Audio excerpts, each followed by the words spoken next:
வணக்கம் நண்பர்களே, welcome to Anusham shares.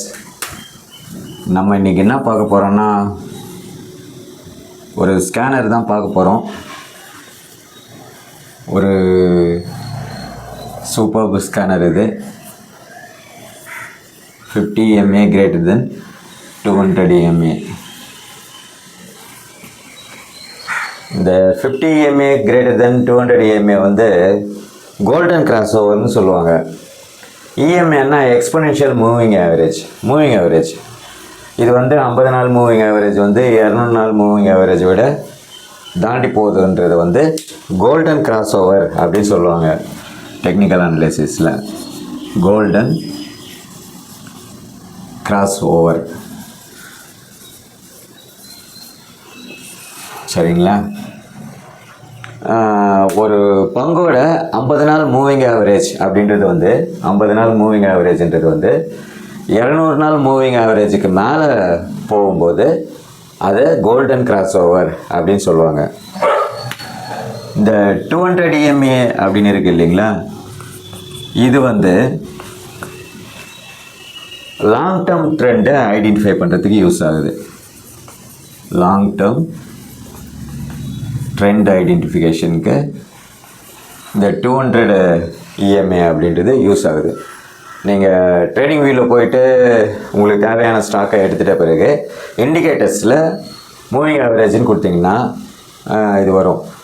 Simple moving average இருக்குது, இஎம்ஏ இருக்குது, சரிங்களா? அந்த இஎம்ஏவோட லென்த்து வந்து 200ன்னு கொடுத்தீங்கன்னா 200 EMAவில் நம்ம லாங் டேர்ம் ட்ரெண்ட் எப்படி இருக்குது அப்படின்றத தெரிஞ்சுக்கிறதுக்கு இது உபயோகப்படும்.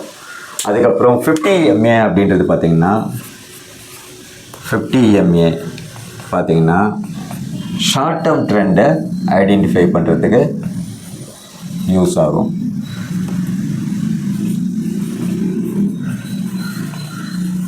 ஷார்ட் டேர்ம் ட்ரெண்ட் ஐடென்டிஃபிகேஷனுக்கு யூஸ் ஆகும். இந்த 50 EMA அப்படின்றது வந்து 200 EMAவை கிராஸ் பண்ணுச்சுன்னா அதை கோல்டன் கிராஸ் ஓவர்னு சொன்னோம் இல்லையா? இந்த கோல்டன் கிராஸ் ஓவர் என்ன நமக்கு சிக்னல் பண்ணுது அப்படின்னாக்கா, அந்த பங்கு நம்ம என்ன பங்கில் அதை பார்த்துட்ருக்கோமோ அந்த பங்கு டவுன் ட்ரெண்ட்லேருந்து அப் ட்ரெண்டுக்கு போகிறதுக்கான வாய்ப்பு இருக்குது. டவுன் ட்ரெண்ட்லேருந்து அப் ட்ரெண்டுக்கு அது மாறிட்டுருக்கு அப்படின்றத நமக்கு சிக்னல் பண்ணுது, சரிங்களா? இப்போது ஷேர் மார்க்கெட்டில் எவ்வளோ ஷேர்ஸ் வந்து லிஸ்ட் ஆகிருக்கு. அதில் எந்த ஷேர் இந்த மாதிரி கண்டிஷனில் இருக்குது அப்படின்றத எப்படி தெரிஞ்சுக்கிறது? அதுக்காக தான் நம்ம இப்போது ஒரு ஸ்கேனர் எழுத போகிறோம். அந்த ஸ்கேனரை வந்து நம்ம ரன் பண்ணும்போது அந்த கண்டிஷன்ஸ்க்கு மேட்ச் ஆகிற ஸ்டாக்ஸ் எல்லாம் லிஸ்ட் ஆகும். அதை நம்ம அனலைஸ் பண்ணி பார்த்துட்டு, வாட்ச் லிஸ்ட்டில் வச்சு அனலைஸ் பண்ணி பார்த்துட்டு நம்ம அதில் ட்ரேட் பண்ணுறதுக்கான முயற்சிகளை நம்ம மேற்கொள்கிறது வந்து ரொம்ப ஒரு புத்திசாலித்தனமான ஒரு விஷயமா இருக்கும். அடுத்தது என்னன்னு பார்க்கலாமா?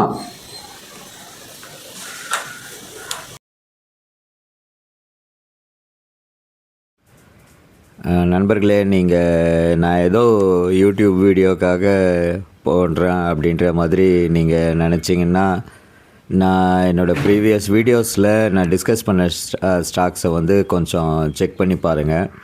ரீசெண்டாக கூட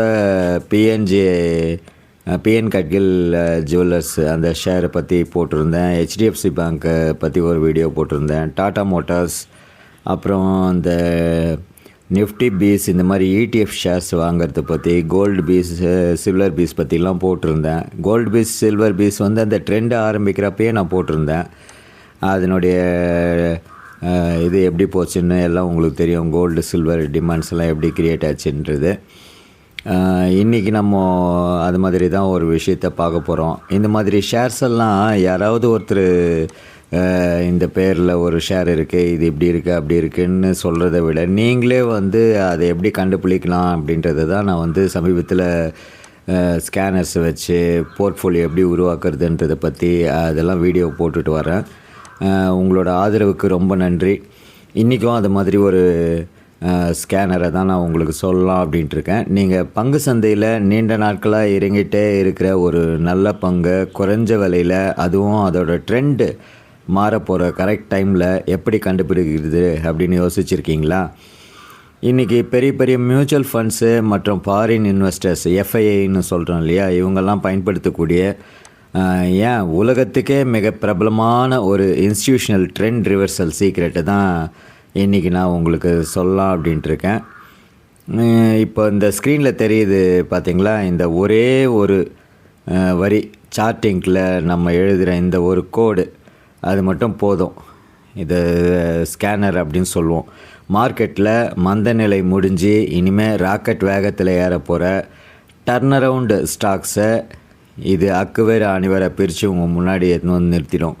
அது என்ன கோடு, இதை வச்சு எப்படி ட்ரேடு பண்ணணும் அப்படின்னு இப்போது தெளிவாக பார்க்கலாம் வாங்க.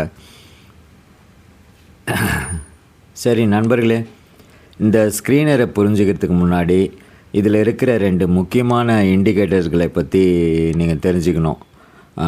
ஆக்சுவலாக ட்ரேடிங் வியூவில் நம்ம 50 EMA 200 EMA அப்படின்ற அதாவது இண்டிகேட்டர் போட்டு அதில் மல்டிபிள் இண்டிகேட்டர் போட்டு அதில் 50 EMA 200 EMA செட் பண்ணி பார்க்கலாம்.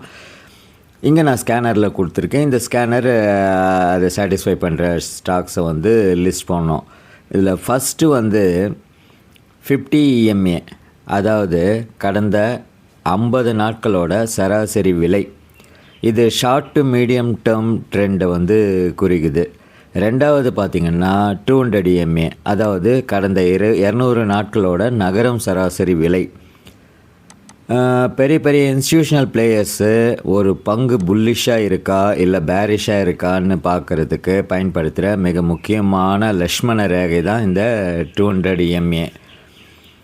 விலை இந்த 200 EMAக்கு கீழே இருந்தால் அது பலவீனமான மார்க்கெட்டு, அதுவே அதுக்கு மேலே இருந்ததுன்னா அது பலமான மார்க்கெட்டு. இப்போது இந்த சீக்ரெட் கோடை கவனிங்க நண்பர்களே.